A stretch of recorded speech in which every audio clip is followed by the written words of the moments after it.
વડાપ્રધાન નરેન્દ્ર મોદીના જાણીતા અને માનીતા કહેવાતા રત્નાકરે ભાન ભૂલાવ્યું હોય તેવું લાગી રહ્યું છે।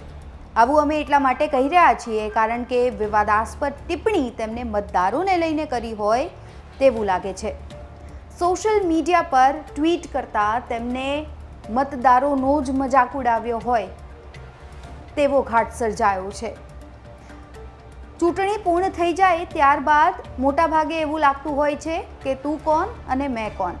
નેતાઓ મતદારોને ભૂલી જતા હોય છે, પરંતુ અમુક વાર પોતાની હારને નેતાઓ નથી પચાવી શકતા અને દોષનો ટોપલો મતદારો પર નાખી દે છે તેવું લાગી રહ્યું છે। આ ગુજરાતના ભારતીય જનતા પાર્ટીના દિગ્ગજ નેતા છે, ત્યારે રત્નાકરને લઈને અનેક સવાલો ઉત્પન્ન થઈ રહ્યા છે।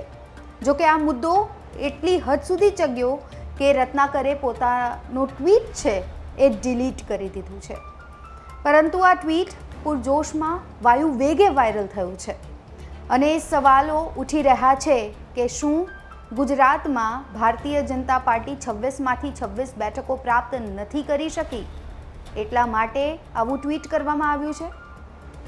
શું બનાસકાંઠાની જનતા, બનાસકાંઠાના મતદારોને શ્વાન સાથે સરખાવવામાં આવી રહ્યા છે રત્નાકરજી? કે પછી અયોધ્યામાં જે ભૂંડી હાર થઈ છે તમારી, તેને લઈને આ ટ્વીટ કરવામાં આવ્યું છે? જો કે આ ટ્વીટમાં ખુલીને કઈ વાતનો, મતદારોનો કે ચૂંટણીનો ઉલ્લેખ નથી કરવામાં આવ્યો, પરંતુ આ ટ્વીટ ચર્ચાનો વિષય છે। ભારતીય જનતા પાર્ટીના નેતાએ હદ વટાવી છે। ગુજરાત ભાજપ સંગઠન મહામંત્રી રત્નાકરના વિવાદાસ્પદ ટ્વીટથી ખળબળાટ મચી ગયો છે। રત્નાકરને બ્રહ્મજ્ઞાન આવ્યું અને ત્યારબાદ ટ્વીટ ડિલીટ કર્યું।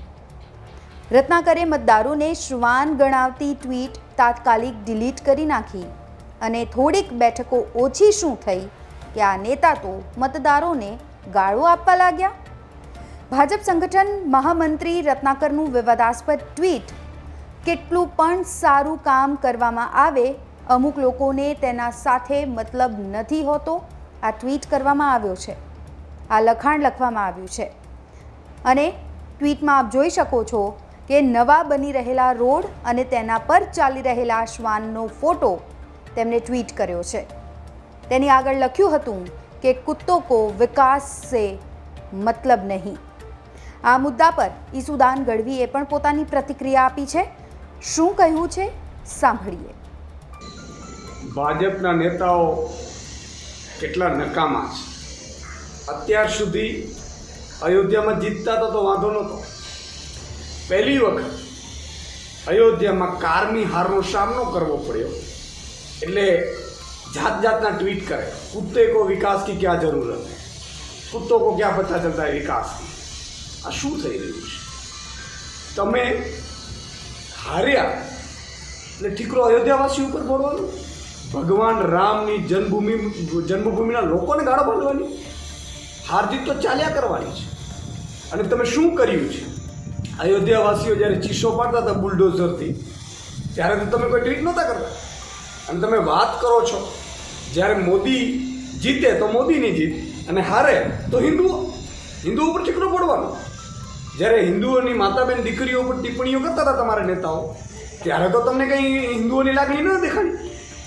જ્યારે અયોધ્યાવાસીઓ તમને પરચો બતાવ્યો, ભગવાન રામના નામ ઉપર વારે વારે તમે મત માંગી અને ખેલ કરતા હતા અને અયોધ્યાવાસીઓ આપતા હતા, ત્યારે તમને રૂપાળા લાગતા હતા અને બેફામ રીતે ગાળો બાંધો છો।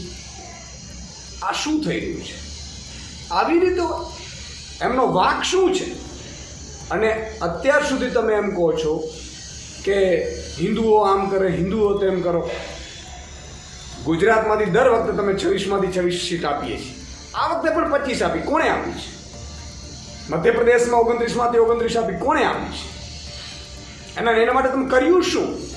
એના દીકરા માટે તમે કર્યું શું? અહીંયા ગુજરાતમાં તમે દર 15 કે મહિને દિવસે અમારા દીકરાઓને જીવતા ભૂંજાવો છો ભ્રષ્ટાચારના કારણે। એમાં તો તમે બોલતા નથી, એમાં તો તમારે ટ્વીટ નથી આવતી। શરમ આવી જોઈએ, શરમ। અયોધ્યાવાસીઓ શું તમને અરીસો દેખાડ્યો એટલે અયોધ્યાવાસીઓને તમે ગુંડા કહેવા લાગ્યા? મને લાગે છે કાલે ભગવાન રામને તો પણ તમે ગુંડા કહેવા લાગશો। એ હદે તમે સ્વાર્થી બની ગયા છો કે મતદાનના કારણે તમે સમગ્ર ધર્મો પર ઠેકી પડ્યા, હિન્દુઓને બદનામ કરવાનું ચાલુ કરી દીધું. ખબરદાર જો અમારા હિન્દુઓને તમે તમારા મતના કારણે બદનામ કરવાનું કે કોમેન્ટો કરવાની ચાલુ કરી. તો ઈસુદાન ગઢવીએ તો ભારતીય જનતા પાર્ટીના નેતાને સ્વાર્થી ગણાવી દીધા છે. અયોધ્યાવાસી અને હિન્દુઓને ગાળો ભાંડવાની શરૂ કરી દીધી છે તેવું કહી રહ્યા છે. ત્યારે છેલ્લા 3 દિવસથી સોશિયલ મીડિયા પર 3 વિપરીત મત ધરાવતા મતદારો પર અપશબ્દોનો મારો ચલાવવામાં આવી રહ્યો હોય તેવું લાગે છે. બકાયદા અપશબ્દોનો મારો ચાલી રહ્યો છે.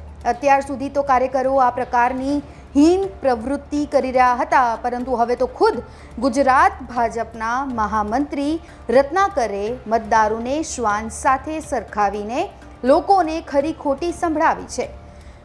લોકશાહી એટલે લોકો વડે, લોકો માટે અને લોકો દ્વારા ચાલતી સરકાર.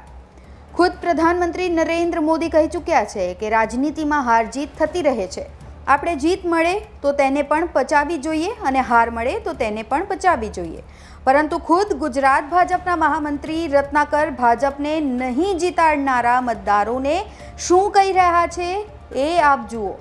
લોકશાહીમાં જનતાનો ચુકાદો સર્વોપરી હોય છે. જીતીએ તો પણ જનતાનો ચુકાદો અને હારીએ તો પણ જનતાનો ચુકાદો માથે ચડાવવાનો હોય છે. પરંતુ આ રત્નાકરની ભાષા અશોભનીય છે.